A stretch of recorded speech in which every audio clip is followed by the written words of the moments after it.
When I start feeling that way, with the tears, with the absolute peace inside, and peace that comes with so much strength, and that's the beauty of it. It's not just hippie peace, it's peace that comes with a lot of power in it. I asked myself, okay, how did the submission to God lead to that? And it turns out it's all contained in La ilaha illallah. There's no God but God. In order for you to achieve that submission to God, you have to submit to the only one God. So that means you have to get rid of the main God that you've been following all your life, which is ego. And I start unpacking this ego thing, which is so abstract. And it turns out in the Quran, the ego is your nationality, your race, your desire for money, for power, your gender, your all of these identity that you're talking about. These are the ego. These are the gods that you need to get rid of in order for you to receive whatever statement that is coming to you without it being distorted. Now, watch what happens. The moment you get rid of that ego, and I'm not talking about the abstract ego, I'm talking about your desire for sex, your desire for money, your desire for power, your desire for social admiration, and your nationality, and your gender, and your race. And let me correct myself here, not get rid of it, but control it, which is a liberation from that ego.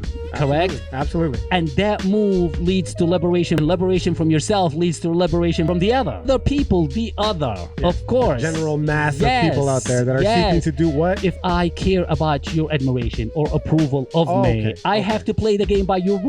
So if I wanted to get a job and you're the boss, then I cannot get the job based on my own terms. I have to get the job based on the game that you've set with its own rules and norms and statuses and roles and all of that stuff. So satisfying my ego means that I have to become a slave to the other. So liberation of myself from myself leads automatically to liberation for myself from the other. And that's the cause of the tears. That's the cause of that feeling of peace. That's the cause of that feeling of power, that I am more powerful than anybody else because I'm no longer following that God, which is the self. And by extension, I'm no longer following you, the other. So it turns out that God is asking me to submit totally to Him in order for that move to free me from myself and the other. And now I can do things, see things. Now I can do things based on my own term with the support of that most powerful God.